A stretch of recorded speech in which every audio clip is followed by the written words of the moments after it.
We have with us today Dharmakirti Sumant, who has been awarded with the Sahitya Akademi Youth Award for his playwright book Pani, which includes 2 plays, Pani and Charu Aro Ityadi. The book was published in 2011 by Popular Publications. Some of his plays have already become popular among the youngsters.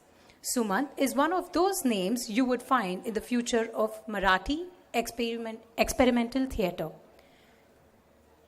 Next we have with us Vibha Rani, who is a national level writer, playwright and a theatre performer of 2 Indian languages, Hindi and Maithili. She has published more than 15 books and translated 7 books of 3 Maithili Sahitya Akademi Award winner writers. A nationally acclaimed theatre actor specialized in solo performance, Vibha is continuously doing theatre in and around the world. A winner of several awards for the literary, theoretical and social contribution in Hindi and in Maithili and has won prestigious awards like the Katha Award. Next we have with us Swar Thaunawjam, who is a playwright, theatre director and a performer. She is a Charles Wallace India Trust awardee and a recipient of the Robert Bosch Art Grant. She was a resident at the International Playwrights Residency, Royal Court Theatre London, Tyrrell, Dear Dirty, Fake Palindromes, Lucky Lobster and Bogie Systems are some of her plays. She is from Manipur and now lives and works in Bangalore, India. We also have with us Christopher Kleble, a prize-winning novelist, author of short stories, essayist, playwright, screenwriter. He studied at the German Creative Writing Program, Leipzig. His plays have been staged at theatres in Vienna, Munich, Heidelberg, and Nuremberg. In 2011, his first screenplay, Inclusion, was produced and won the ABU Award for the Best TV Drama. For his first novel, Unter Einzelgängern, Kleble won Best Debutant Award in 2008. His second book, Win a Kloft, followed in 2009. Meistens Alice Zeher-Schnell appeared in 2012 and is being translated into several languages. He is currently adapting this in his feature film.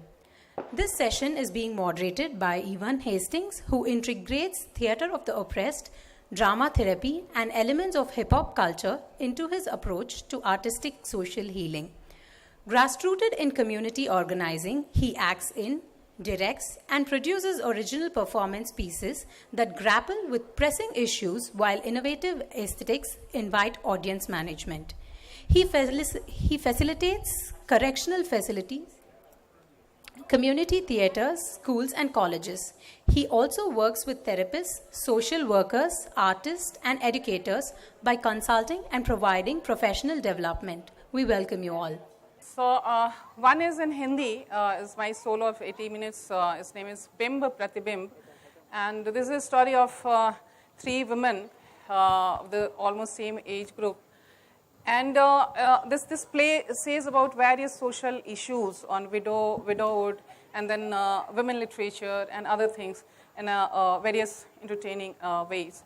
So this, I'm just giving you one excerpt of one of the scene of this play, where you'll find that how the main protagonist, who got married at the age of 3 and got widow at the age of 5 and was full life deprived by the education and all the facilities which a common man are entitled. So how she advocates education, this you'll find, that just in 2-3 minutes you'll get it. It is in Hindi, and that also with a flavor of Bihari touch.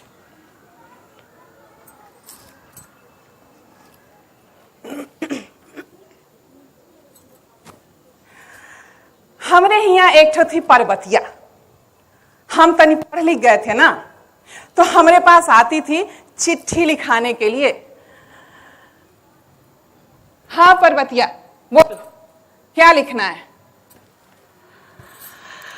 मेरे परम प्रिय प्राणनाथ, आपके बिना प्राण तड़पते हैं। दिन में भी अमावस दिखाई देती है, पूरी मिठाई भी आपके बिना सपना हो गया है। नया कपड़ा गहना भी सब नहीं पहनने को जी चाहता है। लिखती हो खत खून से स्याही न समझना, मरती हूं तेरी याद में जिंदा न समझना। आएगे पर्वतिया, अरे दिन भर में तो तू रोज 4-4 ठो आम खा जाती हो, हैं? पूरा बंगलोर लिटरेचर फेस्टिवल घूमती हो, नया नया कपड़ा लत्ता पहनती हो, बाहर गांव ठीठी ठीठी हंसती हो और कहती हो मरती हो। वो बोली, ए प्राणनाथ सबको ऐसे ही लिखा जाता है।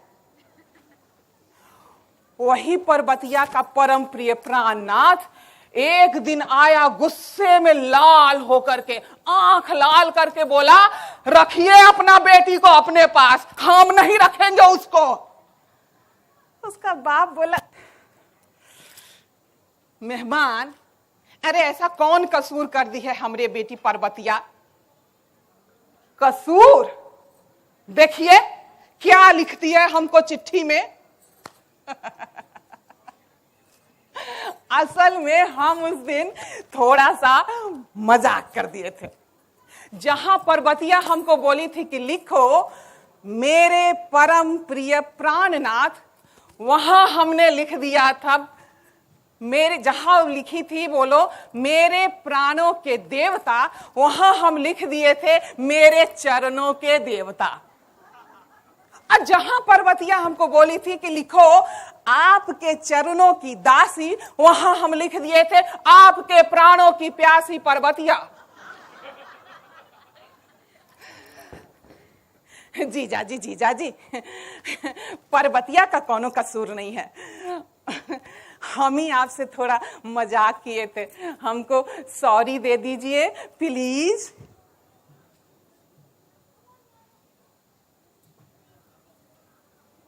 सोचिए पर्वतिया अगर पढ़ी लिखी होती तो उसके साथ ये सब नहीं होता ना। अरे ये तो बहुत छोटी छोटी सी बात है, बड़ी बड़ी बात बिगड़ जाती है पढ़ाई के बिना।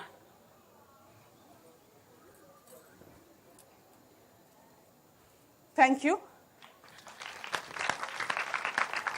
And another play, just one glimpse of that is in Maithili, and here you will find Maithili, Hindi, and Bhojpuri, both. It is in a free verse, and lots of in the play, lots of music and songs are there. So the story, what is the story? I'll request Samika to just tell about the story. Naurangi Natni is a story of a mother and the challenge she accepts from a powerful king for the bright future of her son. It is also an illustration of a collective awakening felt by the mass and how they mobilize against injustice and deceit. Natni, rope walker, is an expert rope walker and is well known for it. The king cunningly challenges her skills. He agrees to give her his half kingdom, provided she will tie her son on the back and will touch the dome of his palace by crossing 3 mountains. Foreseeing a bright and prosperous future of her son, she accepts the challenge. The entire kingdom is gathered to see the highly dangerous act. Natni starts crossing mountains. Seeing her succeeding, the horrified king cuts the rope before crossing. She can cross the 3rd mountain. Natni and her son lose their lives. Endangered by this devious act of the king, the kingdom revolts. This is the last scene where you'll find the happiness of Natni, because she is very hopeful that she is getting the kingdom for her son. Then the cunningness of the king and the revolt of the people.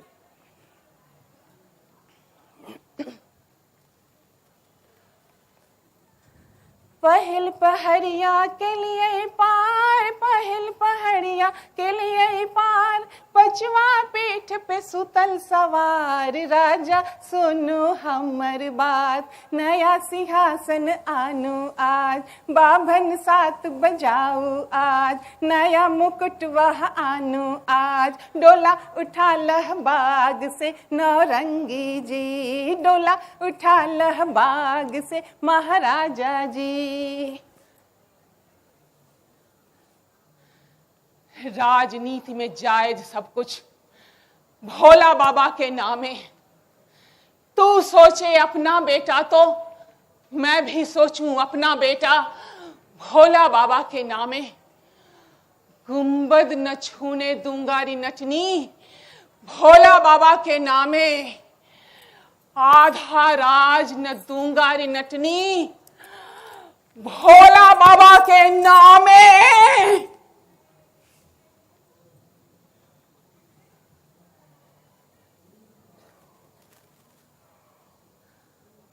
हारल भागल महल छोड़ के राजा,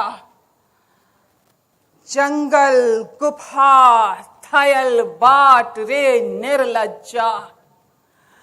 नहीं लो कातर नहीं रे पराजित, मेघ बिजुड़ी बन चमकल रे जन। जन प्रवाह में बहल राजा नौरंगी के मुकुट, ढहल महल अटारी गुंबद। जनता के जागल बचत न एको प्राण, जागो लेहो अपन हक, जागो लेहो अपन हक।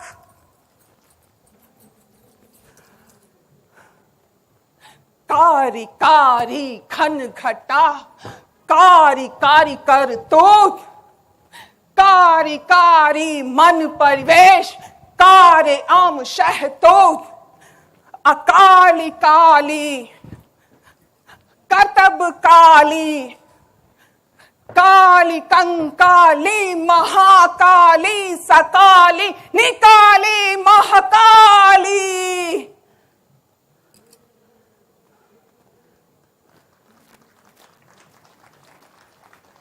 लारे अभागा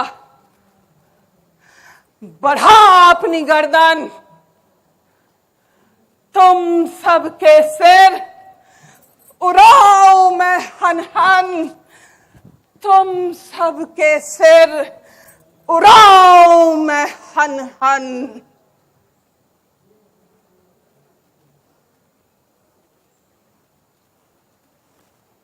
जहरीले कुत्तों पर कभी दया मत करना, दुष्ट की हमदर्दी पर कभी उसास मत भरना।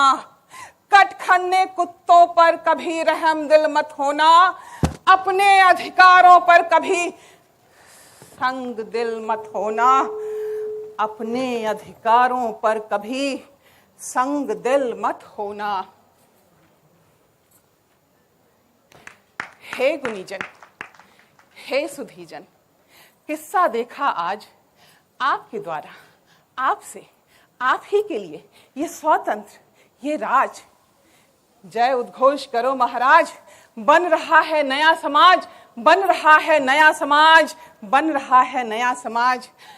हिले रे झकझोर दुनिया, हिले रे झकझोर, हिले रे झकझोर दुनिया, हिले रे झकझोर, हिले रे झकझोर दुनिया, हिले रे झकझोर, हिले रे झकझोर दुनिया। Thank you. A bit about playwriting.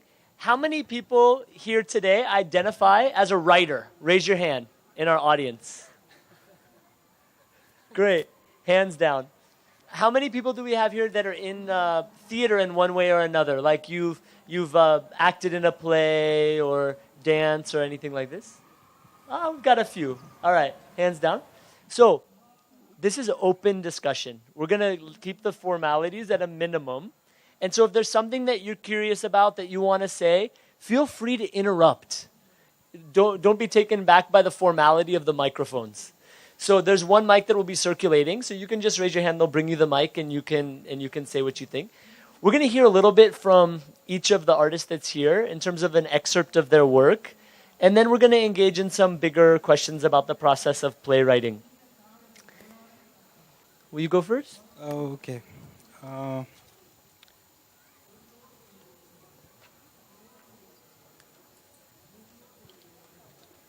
So I've brought this scene here. It goes for like 3.5 minutes or 3 minutes and 45 seconds. So don't worry.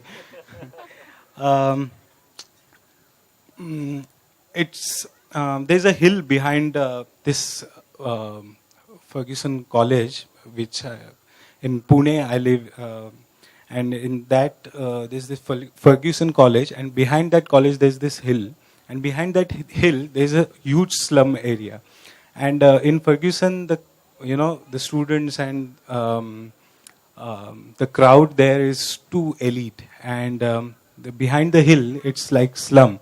So always this encounters between slum and the elite people is always there. So this scene. I won't tell you the background and anything because it's not necessary. Siddharth and Parul are making out on a hill. Necking, smooching, kissing.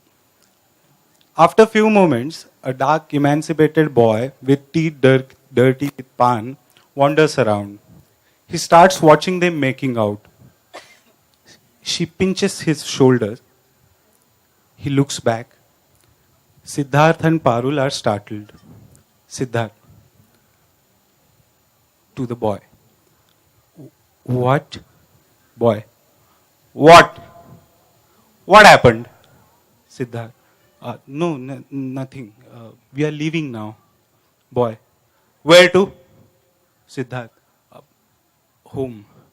Boy. Keep at it. Siddharth. We'll get going. They start walking away. Boy. Hey! Wait. It was fun. Boy overtakes them. Siddharth turns around. You can't go. Keep at it. Siddharth. It won't happen again. Let it go. Boy. We'll see about again later. Right now, you continue. Siddharth. What do you want? Boy. Blue film. He takes out his mobile and starts shooting them. Siddharth. Please let us go. Boy. It isn't even dark yet. Keep doing the good stuff. Siddharth. Look, I have this Titan watch and here are these 75 rupees in my pocket. Boy, get them out. That's it. He touches Sid. Sid retaliates. Boy. Why did you touch me? You fuck. Boy slaps Sid.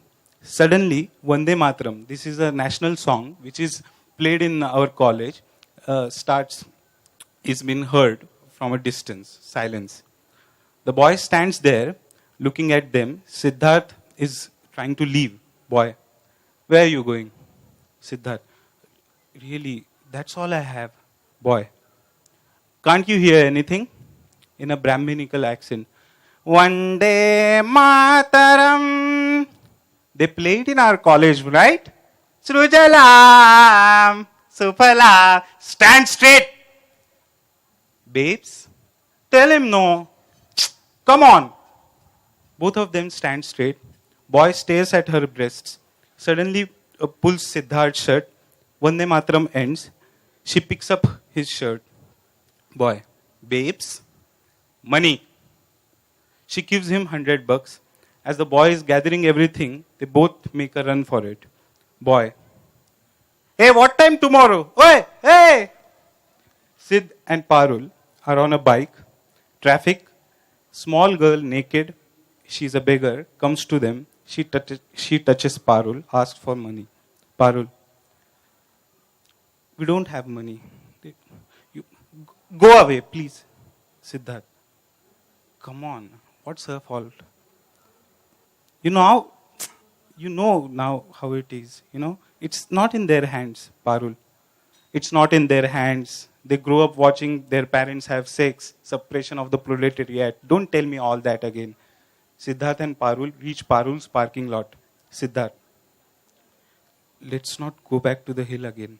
Parul. Bye, Siddharth. What time tomorrow? Parul.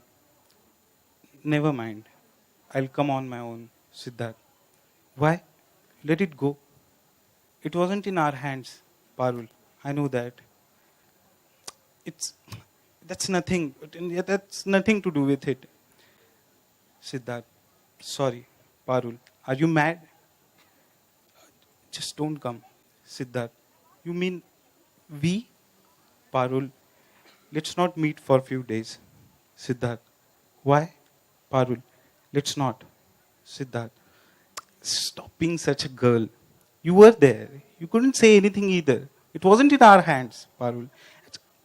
I know that. But I don't think this is going to work. He gets on the bike and drives it away, making a loud noise. That's it.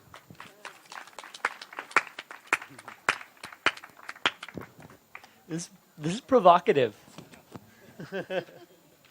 Did this stir any responses in any of you? Yeah. Yeah. By the way, it's translated by Iravati Karnik. She's a very good friend of mine. So, yeah. Thanks, Ira. And don't get so serious. It's like a routine. And, you know, I just thought that this scene, you know, has a beginning, middle, end, so that everybody would understand. I would have loved to read out something humorous, but what do you think?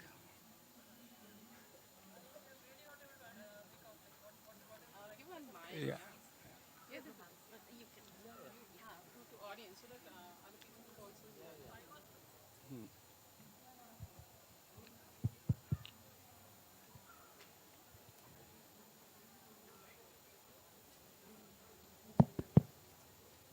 Hello? Yeah. Yeah, I was trying to search some meaning in it, but I am not able to understand. So, I am not an artistic person. So, Yeah. if it is conveying something, some hidden message, then I would like to hear it from you. Yeah. In fact, it's good that if you don't understand also, no? Because it's like...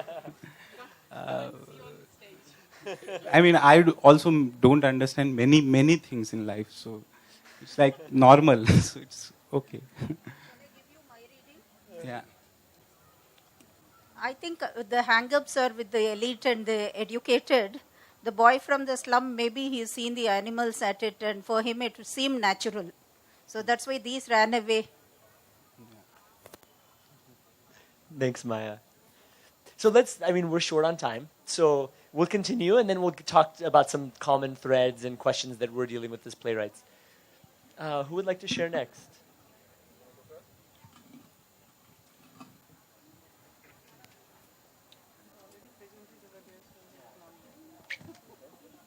I also promise to keep it short. Although I also have to say this is not a very funny text. I guess everybody will go home very sad and thinking about the world, and unfortunately, but actually we can be funny. You know, it's like plays can be fun, even if they're not funny all the time. So this is a short excerpt from a play I'm writing right now. It's actually kind of a monologue because I think I'm not very good at reading dialogues, and so I thought I would choose this one. It is about different kinds of people who are all in this state in the United States, Florida, and they're all experiencing the same hurricane. And there are like different characters. One of the characters which I'm really looking forward to write about is the German Chancellor, Miss Merkel, who falls in love with her cook. And I really look forward to writing this scene. But this is a different one, and this is kind of introducing the environment and the situation when the storm has already arrived. I saw him run into the storm. I stood in the doorway and told myself, he just wants to fetch the dog. How he ran. Hobbled, the right arm extended, searching, a thin branch in the wind, his hair an ash-gray, unsteady tuft of grass. He only turned around once. His chalk-white eyes, the fear in them, that didn't have anything to do with the storm against which he was bracing himself in the middle of the street. He is worried about the mud, I thought at first, when I watched him leave and held the door with such a tight grip that it gave me splinters. A trash can rolled down the street. It was raining sand. The dog isn't worth it. One of these black and brown spotted mutts that wander around after the storms and attack children. Well, reading about storms, getting a bit afraid. Yeah. The whole time I believe I hear yapping. But then there's only the moaning and the howling and the creaking. How long does one have to wait until one doesn't have to wait anymore? The sheriff doesn't get off his ass for a doddery, toothless man who forgets to take his pills, put them on his plate at breakfast. No, ma'am. I'm sorry, ma'am, but you have to understand, this is the eye of the storm. And, ma'am, please stay in the house. Outside, the palm tree is whipping the telephone pole. Each snap throws a wet strike against the house. The first half is over, the people in the news say, and white noise interrupts. Thatcher, our dear neighbor Thatcher, will be surprised when he comes back. Hurricane Andrew was at the doorstep, and what did Arnie Thatcher, who had built a nuclear shelter in his backyard and who had bought all the cans of condensed milk in the Publix, tell himself? Head to Disney World. He is most likely sitting on Dumbo's back, singing, "It's a small world after all." Or he is getting an autograph from a sweating student wearing a sailor duck costume. I will be the first to show Thatcher where the storm put his shed. Down there, on the dock. 12 minutes past 4. How long since the storm took a break? 10 minutes? 20? The whipping of the palm tree had relented a bit and he had left. 30 minutes? The second wave is coming soon, the people in the news say. Don't leave the house under any circumstances. Don't go near the windows. Stay calm. The eye. Did I tell him about it? Of course I did. But did he listen? I preached like the newscasters. Many years ago, the people didn't know anything about the eye of the storm. Thousands left their homes. They thought the storm would have calmed. Men fixed antennas. Women collected the debris in the yard and surveyed the vegetable garden. Children ran back into the streets. And then the other half came. I must have told him, or he heard it on the radio. They keep repeating the warnings for all the hillbillies out there. What precedes a hurricane? A tropical storm. On what does a hurricane feed? Water. Diameter, a few hundred miles. Speed, more than 100 miles an hour. And typical, what's typical? A slightly windy, precipitation-free, partly cloudy zone in the center. The eye. On the kitchen table, the salt and pepper shaker rattle together. 3 times I count the holes that form a P and an S, and I get 3 different totals. We didn't speak about parting. He simply started hobbling away, stopped, and continued hobbling. But his look, the dog didn't have anything to do with it. Did he look stern at me? He was good at that back then, looking at me like a father whose daughter returned early on Sunday mornings and smelled of pot. He didn't look at me like that for a long time, though. I thought he couldn't anymore. I thought only I can look at him like that whenever he refuses to let me wash him where he can't reach or button his shirt and pants because his fingers are too thick and shaking. A wish. His look was a wish. Pepper and salt click on the kitchen table. P.S. Don't go searching. P.S. Every storm ends. P.S. He isn't only a murderer, he's also a helper. P.S. Great relief. The sound of the sea can no longer be ignored. It crashes over the houses. The other half has come. It is directly above us. Thank you.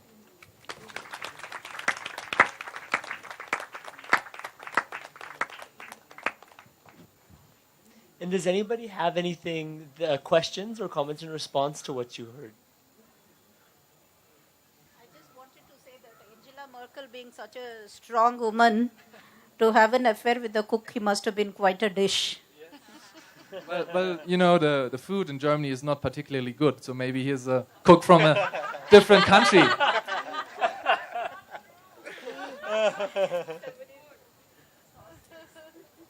Yeah, there's a young man over here who wants to share. Thank you.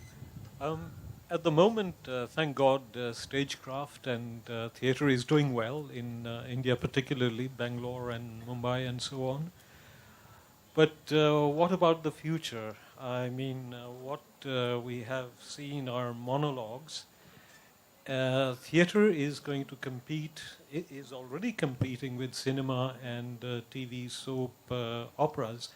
Cinema has the advantage of close-ups and film grammar and the rest of that to express emotion and want that. Time transitions are, you know, very, very easy. You can jump from one age to another. Space transitions are easy. You can jump from one to the other. Compared to the stage, where you're stuck for 3 hours, possibly, with very little movement, very little possibility. Do you think theatre has a niche audience which will always support it? Or do you think it's something we better start saying our prayers for right now?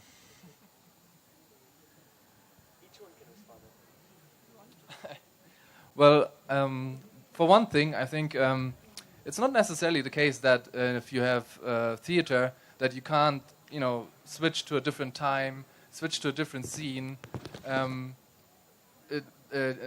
like in the cinema, because you can do that on stage as well. I can do it actually much easier and with much less effort and money than anyone else, because in the cinema I actually would have to do a cut, I have to film it, I have to like it costs a lot of money, but on stage I can just, you know, I can, if I introduce it right, I can, I don't know, talk in the 18th century, and in the next second I speak in a different dialect, and people might be reminded of the 15th century, and it's just a way of how to do it, of course. And of course it is, doesn't always work, and always it's a minor audience, but I do believe that most of the things that you were describing, you can actually do on stage.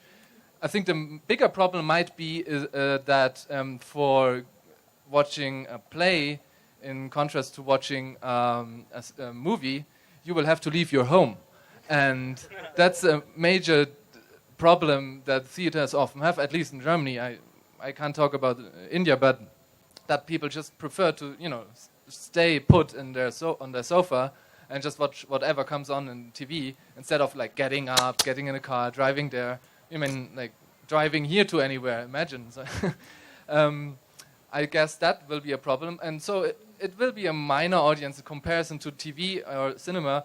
But I think the problem already is that people are trying to compare it. It's like if you talk about literature, it's the same. Like people compare it and they say like, way less people have read the book than they have watched this movie.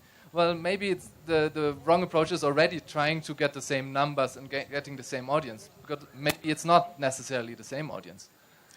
Rightly, Christopher said that film, TV, and theatre are totally different mediums, and these cannot be compared with each other.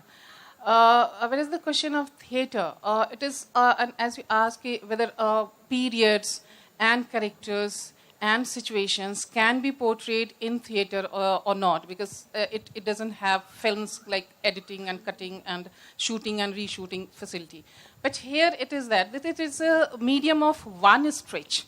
In one stretch, whether it is 50 minutes or whether it is 150 minutes, each and everything on the stage, artist and the group of the that theatre, whether it is solo or it is a group of theatre, has to portray over there. And it all depends on the person to person, theatre to theatre, how they are depicting.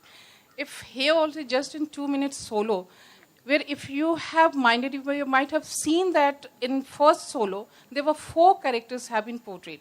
You might have not been taken right now because this is it is just like in between I jumped and I portrayed something. And in the second solo also, at the same time you saw the rope walker, at the same time you saw the king, and at the same time you saw the people. So I don't think that this film facility is not with the theatre.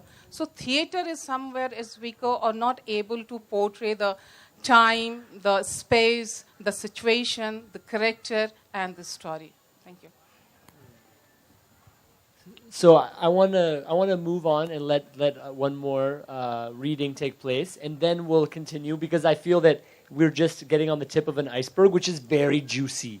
This whole idea of theater versus film and the cross influence between the two and all those things. So let's hear one more piece, and then we'll dive into these bigger issues. Hello. I'm going to read an excerpt from a very recent play of mine, which is called Boogie Systems. And the origin of the play was the stories, this fantastic, gruesome stories that I used to hear as a child of boogeymen. And in the middle of the story is another story of a very young mother who's just lost her 7-month-old child. And when the neighbors come to hear that she's lost her 7-month-old child, they come to her house and tell her that the child has to be buried, but she refuses. She wants to send the child to the sea. So she locks herself up in the house while the neighbors surround her. And the monologue that I'm going to read is a monologue by one of the neighbors. She does not think of us. She cannot think that if she doesn't hammer the nail into that grave, we won't be safe who are breathing and fighting to survive in this dirty little strip of a land where man in some kind of a uniform, man with some kind of an iron grip, man on some kind of a power trip, man with no questions, man on a mission. Men who pretend to fight for this land can come to my house and put a metal detector in front of my door. Why, I ask? For my safety, they say. My house, my home is not an airport, I say. You have to be safe, madam, they say. They say that I might knowingly, unknowingly carry things into my house that is not safe for my family. They say I carry suitcases into my house for my travels. They say I carry bags from my shopping into the house. They say I take packages from the courier guys, wrapped gifts from friends and family into the house.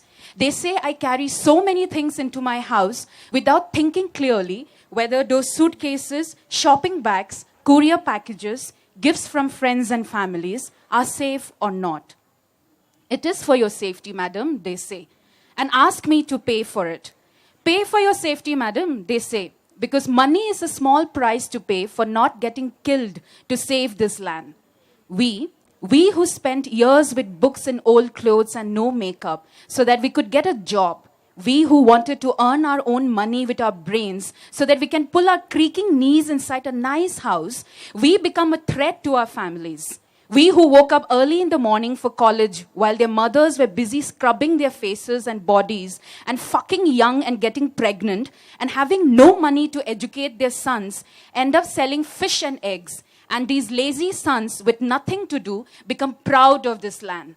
They become so proud of this land that they want to become kings. Lazy paupers want to become kings. And to become kings, they need money. And they come to us for their money, which is a small price to pay for not getting killed to save this land. This land is also my land. And when I was young, this land was much better. When I was young, I could wake up at 4 in the morning and run alone to the foothill, and nothing would happen to me. And now my daughter gets up at 7 and goes to school, and I breathe less. Last year, they started snipping children's ears. And last month, they took away that small little girl. Oh my God, that lovely little child. They found her body parts in a ditch. There were stones in her bum because her father refused to pay them. They buried her. And she refuses to hammer the nail into her grave. My baby will get hurt, she says. What of us? What of us who have to live, who wants to live without the dead around us, without the dead babies around us? That was why she was asked to hammer the nail. That was why she was asked to hammer that nail. She didn't. She refused. And now we have to live with the dead.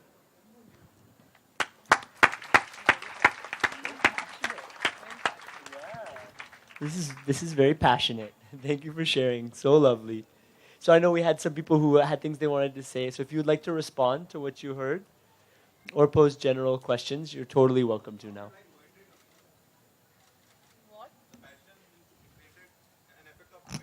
He's saying her passion made it feel like poetry. But I think, theater is very close to poetry. Because we are always experimenting with sound, with rhythm, with languages. So it comes very close to poetry. And I've always believed that. Yeah, There was another person with the mic. Hi, this is to Mr. Christopher. I like how, can you hear me? Yeah. I like how you called it a monologue, though we're talking about playwrights right now. And regarding the entire debate, I don't think you need more characters, or you even need to compare with another medium, because your monologue itself generated so many images. I don't think there was a need for external characters. There were so many images from the environment. I also want to know how did you research upon the precipitation value, the speed of the hurricane and things like that. You had a lot of figures going on. So I just want to know how you came up with those things, and also I really think it generated all kinds of images, and monologue should not be underestimated. So that's it. Thank you very much. It's good to hear. I will maybe get back to you about this, so I can tell my publisher, so he will say you don't have to write anything else. It's it's there already. But and so the research aspect is easily answered, because I'm basically a fairly lazy person, and so I don't really like research, and I feel blessed that I live in the age of internet. So actually, if you look things up about hurricanes, it's fairly easy what you can find. And on top of that, last fall I happened to be in New York when how was the name? Yeah, Sandy hit the city, and I was in a part which didn't have any electricity for more than a week, which was an amazing experience, and it reminded me of that experience of Hurricane Andrew, because that's one I didn't directly experience, but I was there with my family back then in Florida when it happened. And so I guess I just happened to have the knowledge about certain things and know certain people, and thank you for your comment. Hello. Pardon me if I'm wrong, but from the topic of the session, I thought that it's about playwrights at work. So whether it is about the inspirations behind, how do you write a play, and why you are not an author, or why you are a playwright. So if that is another purview, I would be very interested to know from any of you that how does the playwright become a playwright? What are the inspirations which makes him or her a playwright and not an author, or any other a poet or whatever? For me, before I got into playwriting, I was working to be a poet, and I think he touched upon a pulse there. And after I was part of a new playwriting residency that Rage Theatre in Bombay had started along with Royal Court Theatre in London, and it was called a Writer's Block. One of the earlier editions and the later editions, he was also part of it. And once I started writing plays, I think what got me very interested in plays is actually the dialogue. One person talking to another person, and all the gaps that come within that dialogue. And there is another playwright that I hugely admire, and his name is Martin Krimp. And he said something which has always struck me, that is, when two people talk to each other, it's inherently cruel. And I'm interested in that cruelty. And I think that cruelty has kept me writing plays.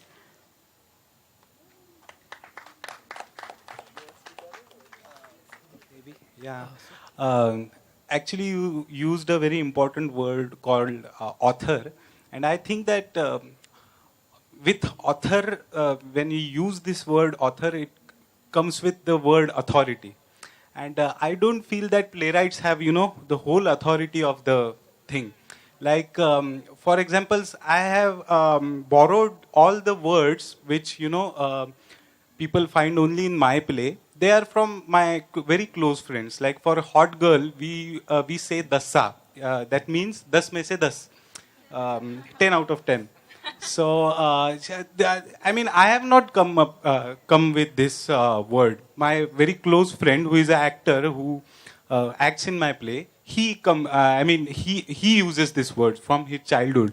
So, so I borrowed that word. So I don't really think that I have, used this word. And that's the beauty of theatre, I think. Hi. Actually, my question is to Evan. Could you please talk a little bit about your work with the Theatre of the Oppressed? Which geographical area do you work with and which issues? And just as an extension to that, to the rest of you, most mainstream plays, especially English plays in India, the audience is the elite, the powerful, if you'd like.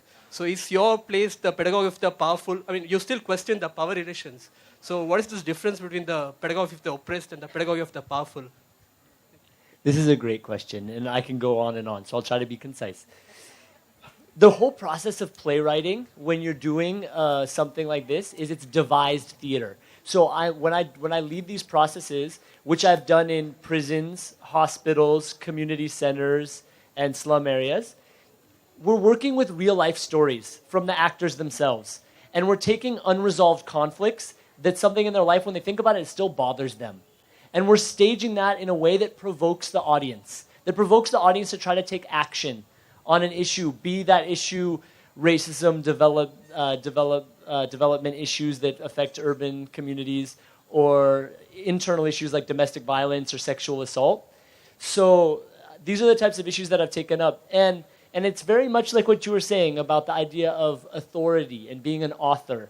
And in my philosophy, along with Theatre of the Oppressed, is that authority comes from being the author of your own story. And by working with our own stories, we can gain mastery over our lives as a narrative. And so those are some of the kind of theoretical and writing frames that I work with within the Theatre of the Oppressed. So, but for addition, you can come and I'll go on and on more. Yeah, she has one question here.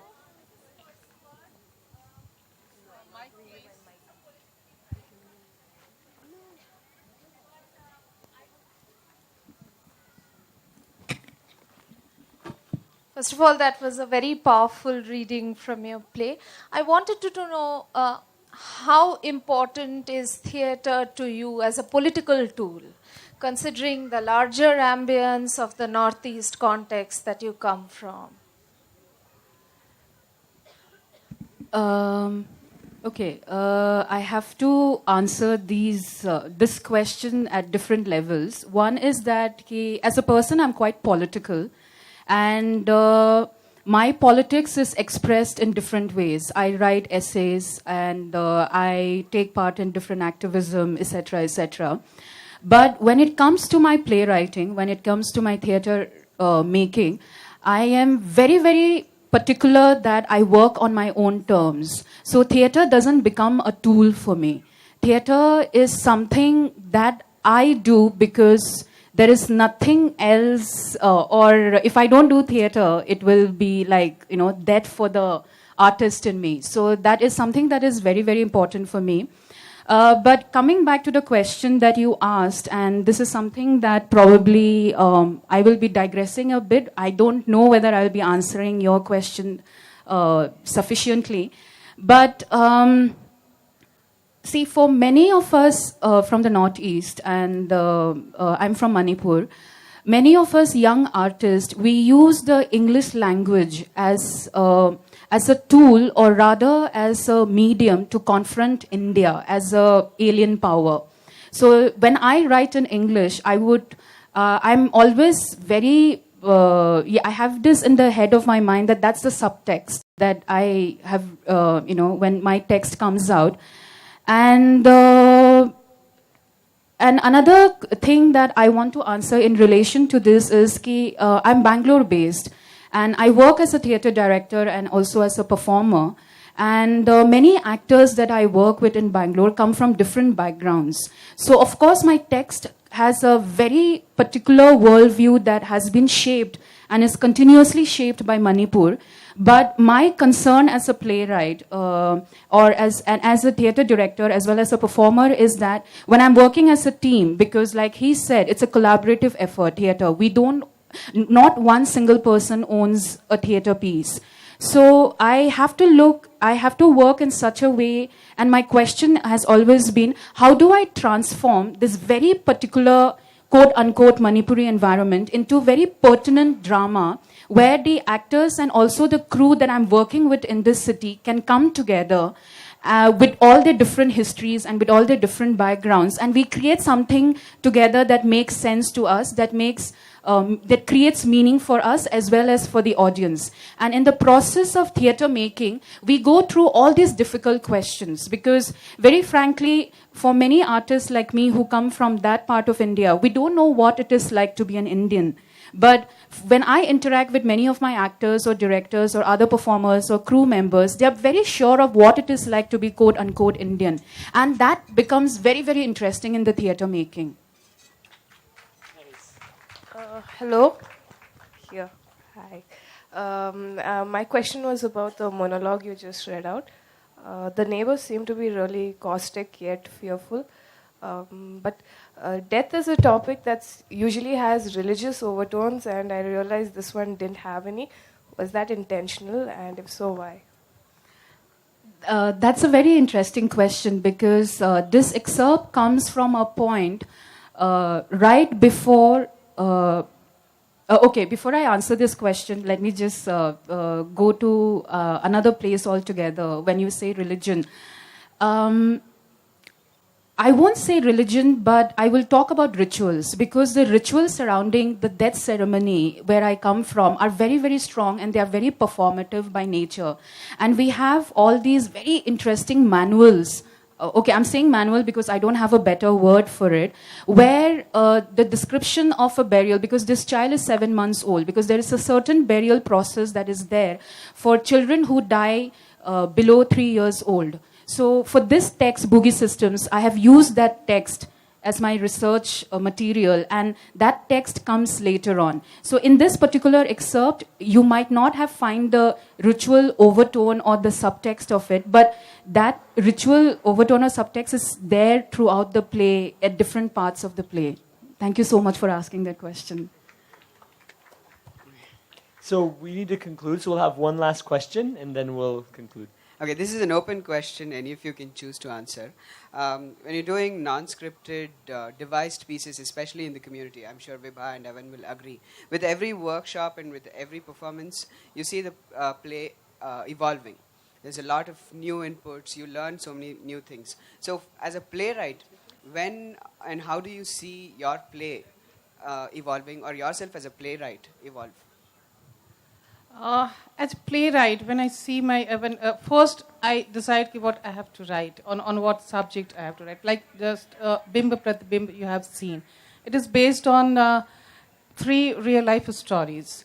I have seen one lady who has been married at the age of 3, and she got widow at the age of 5. And whole life, she led her life like that, abandoned and not respected by her family members even. So forget about the city or other neighbors. And it was her single curse, and she always used to say, she was, and in our side, I think that it is in entire India, that upper caste community, remarriage of a widow is still, it is a taboo. And this is a story of 50 years back. She was not allowed even to educate. So she was very fond of education. So she always plead the education. And she always say that she was very, she was not happy with her life, but she has no any other choice. She always, whenever I used to meet her, she always say in Maithili, कि बेटी बनकर के तो जन्म लो, कभी नहीं जन्म लेना चाहिए, और ब्राह्मण की बेटी बनकर के तो बिल्कुल ही नहीं जन्म लेना चाहिए. So this was the thing which, but I writing this, okay, this is the sad thing and this I can portray, but what is my other remedies? And suddenly I got, she's one lady, she's well educated, she's also belongs to Brahmin community, and now she's very good friend of mine, and she said, because she was well educated, her family was well educated, so she also met with the same incident or with the same forte, and she got married at the age of 22, and she got widowed at the age of 23. But since her family was educated, she was allowed for remarriage, and now she's leading with a very happy life. So these things, these comparison, I got my answer from this first lady to another lady. So this is the message. Without, and theater is also a very powerful medium for message. But the thing is that how pleasantly and how tactfully you are giving the message to the society. So this message, and I have very strong belief on youth and society and family. These are our support system. If they support, I think that each and every difficulty we can overcome. So when I write any play, or when I think about writing any play, these aspects I always keep in my mind, and then accordingly I walk to. Thank you. So this was an excellent response, because you painted a very lucid picture of this particular character and story.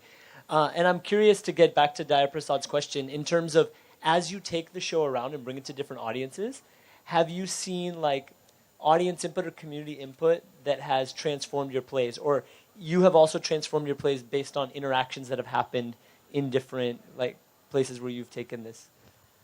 No, it is like that.